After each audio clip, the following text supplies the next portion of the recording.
नमस्कार दोस्तों, स्वागत है आपका ऑनलाइन जीके क्लास में। मैं इस वीडियो में जनरल साइंस के 100+ क्वेश्चन कराने जा रहा हूं, जिसमें केमिस्ट्री के कुछ महत्वपूर्ण प्रश्न हैं। इससे पहले मैं 2-3 वीडियो ऑलरेडी अपलोड कर चुका हूं। उस वीडियो को भी आप लोग देखिए। उसमें मैं 200 क्वेश्चन ऑलरेडी कवर करा चुका हूं, उसको भी देखिए। और यदि आप ये सारे वीडियो देख लेते हैं तो जनरल साइंस के आपके बहुत सारे महत्वपूर्ण क्वेश्चन कंप्लीट हो जाएंगे। और इसी प्रकार की वीडियो देखने के लिए मेरे चैनल को सब्सक्राइब कीजिए और अपने दोस्तों के साथ शेयर कीजिए। और वीडियो पसंद आए तो लाइक कर देना मेरे दोस्तों। ये सारी चीज़ें फ्री होती हैं। चलिए वीडियो को स्टार्ट करते हैं। 200 क्वेश्चन ऑलरेडी हो चुका है। 211 से स्टार्ट कर रहा हूँ दोस्तों। देखिए, बल्ब का फिलामेंट बना होता है। आंसर है इसका टंगस्टन का। नेक्स्ट है, विद्युत बल्ब में भरा जाने वाला गैस है। इसका आंसर है नाइट्रोजन। नेक्स्ट देखते हैं, ट्यूबलाइट में भरा होता है पारे का वाष्प व आर्गन। नेक्स्ट है, फ्यूज का तार बना होता है। आंसर है इसका सीसा और टिन का। नेक्स्ट क्वेश्चन, फोटोग्राफी में उपयोगी तत्व है। आंसर है इसका सिल्वर ब्रोमाइड। नेक्स्ट, फोटोग्राफी में फिक्सर या फिर स्थायीकरण के रूप में प्रयोग होता है। इसका आंसर है sodium thiosulphate. Next question, photography में कौन सा अम्ल प्रयोग किया जाता है। इसका आंसर है ऑक्जेलिक अम्ल। नेक्स्ट क्वेश्चन, तेल दीप की बत्ती में तेल ऊपर चढ़ता है। इसका आंसर है केशिकत्व क्रिया के कारण। नेक्स्ट क्वेश्चन, हीरा का चमकना तथा मृग मरीचिका बनने का कारण है। इसका आंसर है पूर्ण आंतरिक परावर्तन। नेक्स्ट क्वेश्चन, भू स्थिर उपग्रह की ऊंचाई है। इसका आंसर है 36,000 किलोमीटर। नेक्स्ट क्वेश्चन, सूर्य की ऊर्जा का स्रोत है। इसका आंसर है नाभिकीय संलयन। नेक्स्ट क्वेश्चन, रॉकेट की गति आधारित होती है। इसका आंसर है संवेग संरक्षण के सिद्धांत पर। अगला देखते हैं दोस्तों, मानव नेत्र कार्य करता है। इसका आंसर है उत्तल लेंस की तरह। नेक्स्ट, निकट दृष्टि दोष जिसे मायोपिया कहा जाता है, ये दूर दूर किया जाता है। इसका आंसर है अवतल लेंस के प्रयोग कर। नेक्स्ट क्वेश्चन, निकट दृष्टि दोष का कारण है। इसका आंसर है नेत्र लेंस का मोटा तथा फोकस दूरी कम हो जाना। नेक्स्ट क्वेश्चन, दीर्घ दृष्टि दोष जिसे हाइपर मेट्रोपिया कहते हैं, दूर किया जाता है। इसका आंसर है उत्तल लेंस के प्रयोग से। नेक्स्ट क्वेश्चन देखते हैं दोस्तों, परमाणु बम का सिद्धांत आधारित है। इसका आंसर है नाभिकीय विखंडन पर। नेक्स्ट, हाइड्रोजन बम का सिद्धांत आधारित है। इसका आंसर है नाभिकीय संलयन पर। नेक्स्ट क्वेश्चन, ग्रीन हाउस प्रभाव गैस है। इसका आंसर है कार्बन डाइऑक्साइड। नेक्स्ट क्वेश्चन देखते हैं दोस्तों, दाढ़ी बनाने तथा आँख नाक की जांच में प्रयोग होता है। इसका आंसर है उत्तल लेंस दोस्तों, याद रखना। नेक्स्ट क्वेश्चन, नाभिकीय विखंडन में प्रयुक्त होता है। इसका आंसर है न्यूट्रॉन। नेक्स्ट क्वेश्चन, द्रव अवसी में पाया जाने वाला धातु है। इसका आंसर है पारद। नेक्स्ट क्वेश्चन, द्रव के रूप में पाया जाने वाला एकमात्र धातु। इसका आंसर है दोस्तों ब्रोमीन। ठीक है दोस्तों, विद्युत धारा मापी जाती है। इसका आंसर है अमीटर से। नेक्स्ट क्वेश्चन, अदिश राशियाँ होती हैं कार्य। इसका आंसर है कार्य, ऊर्जा, ताप, समय और चाल। ये पांचों अदिश राशियाँ दोस्तों, याद रखना। सदिश राशियाँ हैं। इसका आंसर है त्वरण, बल, विस्थापन, संवेग। इसमें से कोई भी एक दे के पूछ सकता है कि ये कौन सी राशि है, तो इसमें आप छांट के बता सकते हो अगर याद रहेगा तो, कि ये संवेग जो है सदिश राशियाँ हैं, ऐसा करके। ठीक है दोस्तों, याद रखना।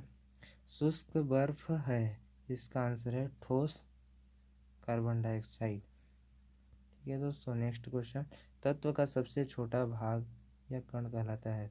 इसका आंसर है परमाणु। परमाणु सबसे छोटा कण होता है। इसको हम और दो भागों में नहीं तोड़ सकते, ये सबसे सूक्ष्मतम कण है, इसे दो भागों में और तोड़ा नहीं जा सकता। ठीक है दोस्तों, याद रखना। रासायनिक यौगिकों का सबसे छोटा यूनिट है, सबसे छोटा यूनिट बोलेगा तो अणु। ठीक है दोस्तों, याद रखना। परमाणु के तीन मौलिक कण, इसका आंसर है दोस्तों इलेक्ट्रॉन, प्रोटॉन, न्यूट्रॉन। परमाणु जो है इन तीनों से मिलकर बना होता है, लेकिन इन तीनों को हम अलग नहीं कर सकते।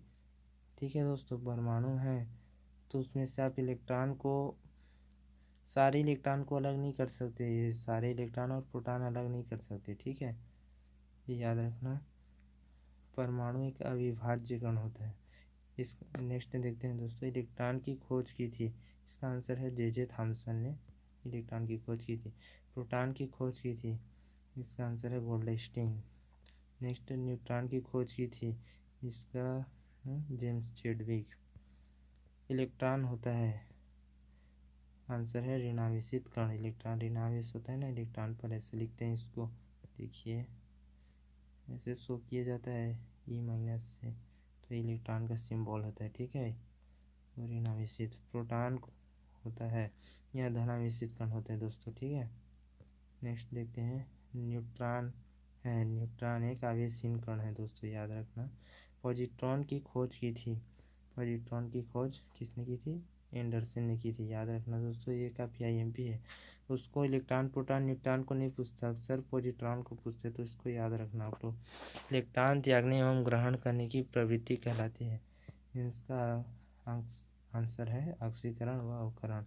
इसको याद करने का सिंपल सा तरीका है दोस्तों, देखिए इलेक्ट्रॉन त्यागना मतलब लॉस ऑफ इलेक्ट्रॉन क्या कहलाएगा? ऑक्सीकरण। ऑक्सीकरण को इंग्लिश में क्या कहते हैं? क्या कहते हैं जी? ऑक्सीडेशन कहते हैं ना। तो देखिए आप ऐसा ऑयल लिखिए, ऑयल लिखिए, देखिए loss of electron is oxidation, oxidation is loss of electron, ऐसे याद कर सकते हो आप।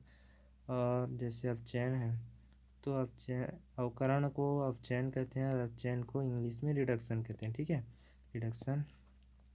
और रिडक्शन क्या होता है? Gain of electron. तो अब इसको ऐसे इलेक्ट्रॉन याद कर सकते हैं, gain of electron, gain, reduction is gain of electron, ऐसे। ठीक है दोस्तों, तो अपचयन जो है इलेक्ट्रॉन का ग्रहण करना है, अपचयन कहलाता है। ठीक है, याद रखना।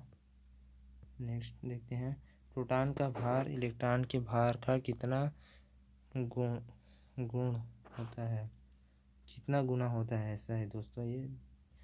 इसका आंसर है 1840 गुना होता है। ठीक है दोस्तों, नेक्स्ट देखते हैं, विद्युत अपघटन में ऑक्सीकरण होता है, इसका आंसर है एनोड पर, एनोड पर ऑक्सीकरण होता है, याद रखना। परमाणु की खोज की थी, इसका आंसर है रदरफोर्ड ने परमाणु की खोज की थी। परमाणु के नाभिक में होते हैं, इसका आंसर है प्रोटॉन तथा न्यूट्रॉन परमाणु के नाभिक में होते हैं। एक तत्व के परमाणु में प्रोटॉन या इलेक्ट्रॉन की संख्या कहलाती है, इसका आंसर है परमाणु संख्या। प्रोटॉन या इलेक्ट्रॉन, देखिए दोस्तों कोई भी तत्व है ना, तो उसका प्रोटॉन और इलेक्ट्रॉन की संख्या बराबर होती है। कोई भी तत्व जैसे देख लेना, इलेक्ट्रॉन बराबर होता है प्रोटॉन के, ये याद रखना। और वो क्या कहलाता है? परमाणु संख्या।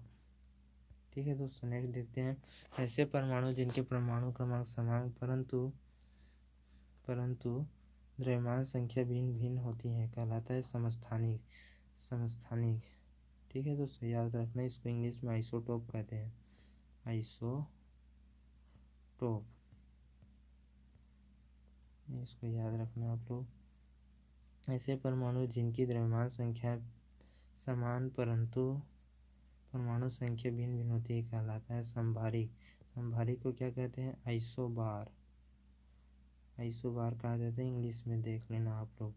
हिंदी और इंग्लिश दोनों जाना करो यार। ठीक है, नेक्स्ट देखते हैं, आधुनिक आवर्त सारणी प्रस्तुत किया है। आधुनिक आवर्त सारणी तो प्रस्तुत मोसले ने किया है, लेकिन इसने पहले दिया है। ठीक है, उसके बाद मोसले साहब ने और थोड़ा इसमें कुछ चेंजेस करके अपना एक और एडवांस आधुनिक आवर्त सारणी दिया। तो मोसले आएगा तो मोसले में भी आप टिक लगा सकते हो, और यदि मोसले नहीं दिया है तो मेंडिव में लगा पाना। ठीक है, वैसे मोस्ले और मेंडलिव दोनों दिए हैं ना, तो आप मोस्ले इसका सही आंसर होगा। नेक्स्ट देखते हैं, आवर्त सारणी के उदग्र तथा क्षैतिज स्तंभों को कहते हैं। इसका आंसर है क्रमशः वर्ग, ग्रुप तथा आवर्त। ठीक है दोस्तों, याद रखना।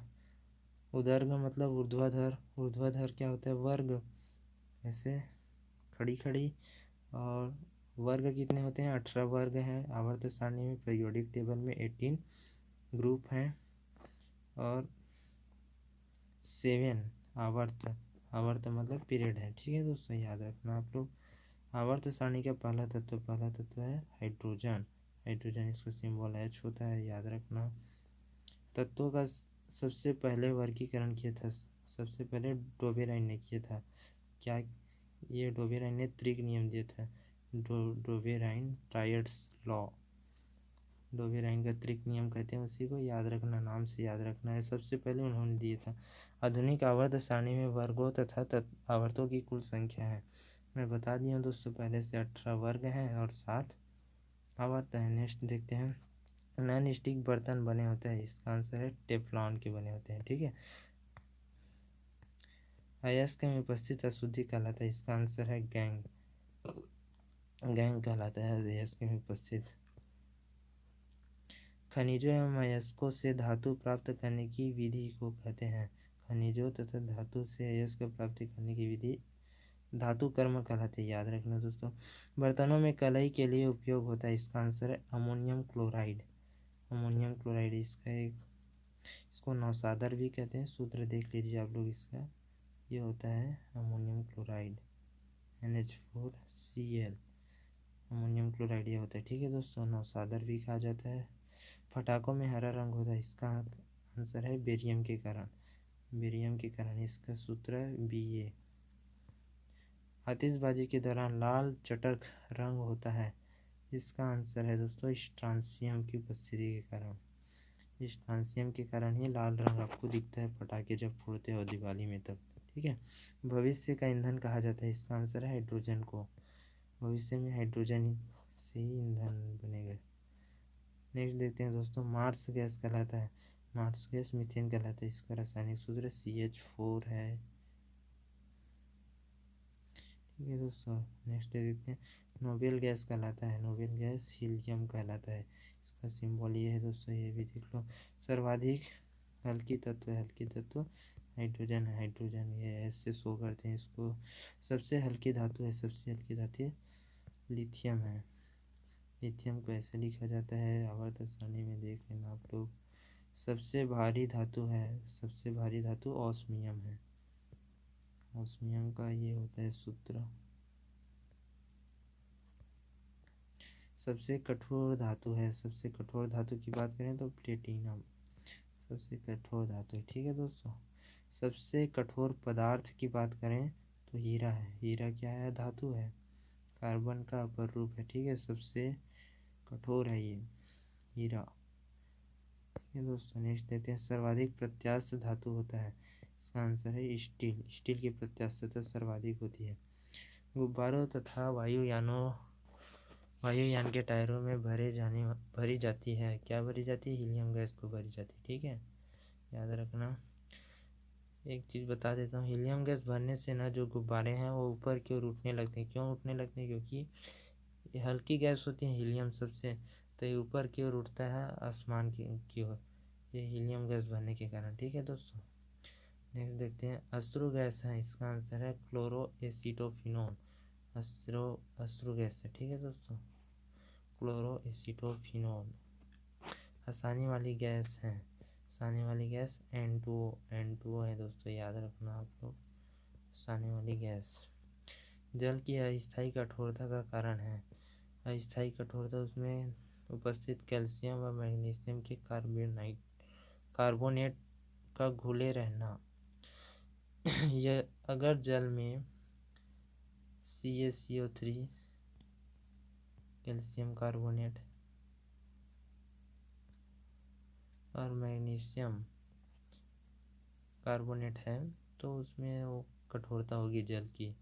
ठीक है, अस्थायी कठोरता कहते हैं जिसे। ठीक है, जल में स्थायी कठोरता का कारण है। इसका आंसर है कैल्शियम एवं मैग्नीशियम में सल्फेट का घोले रहना। जल की स्थायी तथा अस्थायी कठोरता दूर होती है। आंसर इसका जल में सोडियम कार्बोनेट मिलाकर। हम नेक्स्ट देखते हैं, जल का शुद्ध रूप है। इसका आंसर है वर्षा। वर्षा का जल। वर्षा का जल ये एक अशुद्ध जल होता है। ठीक है दोस्तों, जिसमें किसी भी प्रकार का अशुद्धि नहीं होता है। ये एक अशुद्ध जल होता है, डिस्टिल वाटर होता है। ये पूर्णतः शुद्ध होता है। ठीक है, याद रखना। भारी जल कहलाता है। भारी जल D2O का अणुभार है। देखिए दोस्तों, D2O, ठीक है, भारी जल का सूत्र होता है D2O और इसका अणुभार बोल रहा है तो अणुभार हो दिया है 20। याद रखना दोस्तों, पूछ सकता है एग्जाम में। भारी जल जिसकी खोज 1932 में यूरे तथा वासबर्न ने किया था, उसका रासायनिक नाम क्या है? भारी जल का रासायनिक नाम डायमटेरियम ऑस्माइड। डायमटेरियम ऑस्माइड है इसका रासायनिक नाम। ठीक है दोस्तों, याद रखना D2O का रासायनिक नाम डाइमटेरियम ऑसामाइड ऑसाइड। नेक्स्ट देखते हैं, कृत्रिम वर्षा के लिए प्रयोग में लाया जाता है। इसका आंसर है सिल्वर आयोडाइड। नेक्स्ट देखते हैं, कृत्रिम वर्षा के लिए प्रयोग में लाया जाने वाला तत्व। ये इसका भी आंसर है सिल्वर आयोडाइड। लोहे का सबसे शुद्ध रूप है। इसका आंसर है पिटवा लोहा सबसे शुद्ध लोहा होता है। लोहे में किस रूप में कार्बन की मात्रा न्यूनतम होती है? इसका आंसर है पिटवा लोहा है, उसमें कार्बन की मात्रा सबसे अधिक होती है और शुद्ध लोहा है। लौह की मात्रा सर्वाधिक होती है पालक के पत्ते में। हरी सब्जियों में लौह की मात्रा सबसे ज़्यादा होती है। लोहे को जंग से बचाने के लिए परत चढ़ाई जाती है, किसकी? इसका आंसर है जिंक की परत चढ़ाई जाती है। ये गैल्वेनाइजेशन प्रक्रिया कहलाती है। ठीक है, विद्युत एवं ऊष्मा का सर्वोत्तम चालक है। इसका आंसर है दोस्तों चांदी। नेक्स्ट देखते हैं, शुद्धतम सोना कहलाता है। 24 कैरेट का जो सोना है वो सबसे प्योर होता है, शुद्धतम सोना है। 18 कैरेट सोने से शुद्ध सोना होता है। 18 कैरेट सोने में शुद्ध सोना होता है, इसमें 0.75% 0.75 भाग जो है शुद्ध सोना होता है। ठीक है, बेवकूफ़ों का सोना कहलाता है। इसका आंसर है पायराइट्स। नेक्स्ट देखते हैं, लोहा निकेल एवं क्रोमियम मिश्र धातु है। इसका आंसर है स्टेनलेस स्टील का ये तीनों मिश्रण होता है। ठीक है दोस्तों, सोल्डर टाका मिश्रण है। इसका आंसर है सीसा एवं टीन का। नेक्स्ट देखते हैं, क्वार्टज में होता है। इसका आंसर है सिलिकॉन और ऑक्सीजन। सिलिकॉन और ऑक्सीजन क्वार्टज में होता है। ठीक है दोस्तों, नेक्स्ट देखते हैं, प्राकृतिक रबड़ बहुलक है। इसका आंसर है आइसोप्रीन का। ठीक है दोस्तों, सबसे उत्तम कोयला है। इसका आंसर है एंथ्रासाइट। एंथ्रासाइट हाई क्वालिटी का कोयला होता है दोस्तों, याद रखना। कांसा मिश्र धातु है। ये तांबे और टीन का मिश्रण होता है। लोहे को इस्पात में बदलने के लिए मिलाया जाता है। इसका आंसर है निकेल धातु। ठीक है दोस्तों, याद रखना आप लोग। कैमरा दूरबीन के लेंस, विद्युत बल्ब तथा धूप चश्मा में प्रयोग होता है। इसका आंसर है फिलिंट का कांच।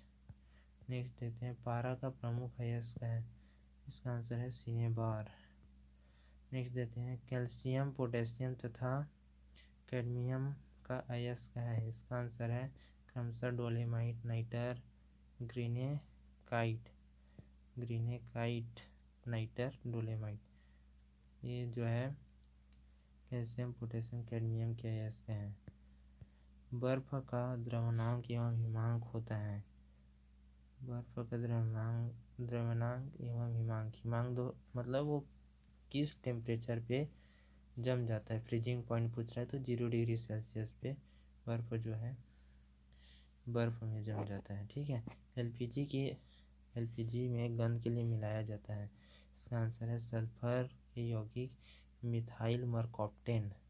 इसी कारण एलपीजी गैस जो है विशेष सुगंध आता है उसमें। ठीक है दोस्तों, याद रखना। 1 मोल बराबर होता है। इसका आंसर है 6.03 गुणा 10⁻23 मोल 23 होता है। ठीक है दोस्तों,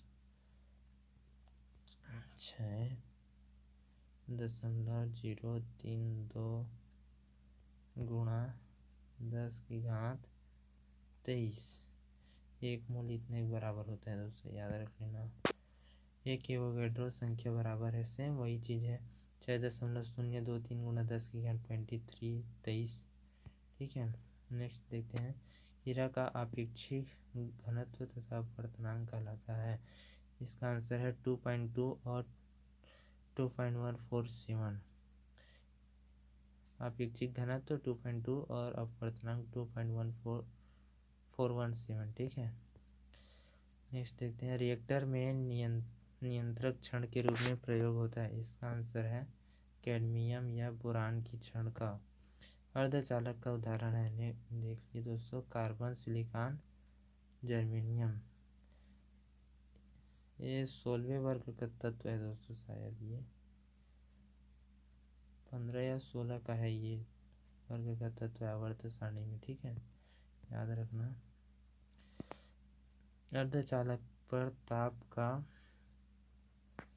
क्या प्रभाव पड़ता है? इसका आंसर है ताप बढ़ने पर चालकता बढ़ती है और घटने पर घटती है। ठीक है दोस्तों, यदि आप अर्धचालक का टेम्परेचर बढ़ाते हो तो उसमें करंट का फ्लो या वो उसमें चालकता बढ़ती जाएगी, ये याद रखना। चालकता की प्रतिरोधकता होती है शून्य होती है। अतिचालक की जो है, अतिचालक जो पदार्थ है ना, उसमें प्रतिरोधकता शून्य होती है। ठीक है, सोडा वाटर विलयन है। इसका आंसर है दोस्तों द्रव और गैस का मिश्रण विलयन होता है। ठीक है, अम्लों का राज कहा जाता है, H2SO4 को कहते हैं, सल्फ्यूरिक एसिड को कहते हैं अम्लों का राजा। ठोसों में ऊष्मा का संचरण होता है। इसका आंसर है चालन विधि द्वारा। ठीक है, चालन विधि द्वारा ऊष्मा का संचरण। कान पर ध्वनि का प्रभाव रहता है। इसका आंसर है 1/10 सेकेंड। प्रतिध्वनि सुनने के लिए श्रोता एवं परावर्तक सतह के बीच की न्यूनतम दूरी होनी चाहिए। इसका आंसर है दोस्तों 17 मीटर। नेक्स्ट देखते हैं, अनुप्रस्थ तरंग का उदाहरण है। इसका आंसर है प्रकाश तरंग एक अनुप्रस्थ तरंग होती है। अनुदैर्घ्य तरंग का उदाहरण है, ये ध्वनि तरंग होती है। अनुदैर्घ्य तरंग, ध्वनि तरंग गमन करती है, ध्वनि तरंग जो है लंबवत गमन करती है। मनुष्य नहीं सुन सकता। इसका आंसर है पराश्रव्य ध्वनि। इसलिए नहीं सुन सकता क्योंकि इसकी आवृत्ति जो है मनुष्य जितना सुन सकता है उससे काफ़ी अधिक होती है। ठीक है, मनुष्य 20 हर्ट्ज से 20,000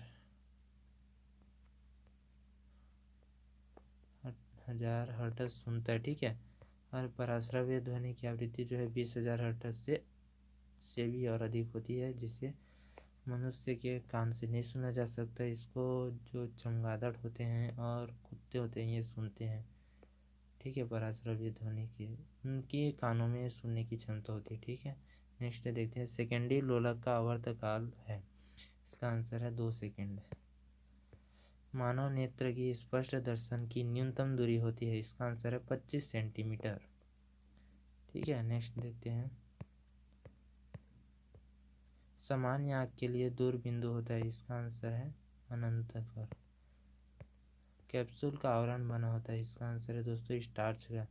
ठीक है दोस्तों, कैप्सूल ये शायद वो जो टेबलेट आता है ना, उसी प्रकार एक कैप्सूल आता है, उसको खाते हैं जब बीमार पड़ते हैं तब डॉक्टर कैप्सूल खाने के लिए कहते हैं।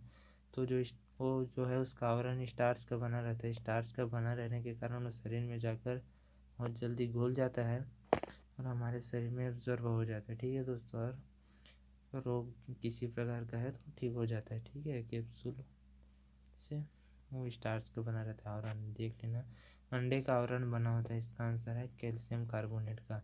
सूत्र होता है इसका, सूत्र बता देता हूँ मैं आपको, CaCO3 कैल्शियम कार्बोनेट का सूत्र। ठीक है दोस्तों, याद रखना। मानव मस्तिष्क तथा सिर का अध्ययन से संबंधित शाखा है। इसका आंसर है फ्रोनोलॉजी। नेक्स्ट देखते हैं, डिहाइड्रेशन से प्रायः कमी होती है, इसका आंसर है सोडियम क्लोराइड का, NaCl का। ठीक है दोस्तों, शरीर में नमक की कमी हो जाती है, बता रहा है ये डिहाइड्रेशन से। वस्तु का भार अधिकतम होता है, वस्तु का भार निर्वात में अधिकतम होता है। ठीक है दोस्तों, इस प्रकार दोस्तों ये लास्ट क्वेश्चन है, कंप्लीट हुआ। ये वीडियो पसंद आया हो तो लाइक कीजिए दोस्तों वीडियो और नीचे जो लाल कलर का सब्सक्राइब बटन है उस पर क्लिक कीजिए दोस्तों, सब्सक्राइब कर दीजिए और अपने दोस्तों के साथ भी शेयर कर दीजिए।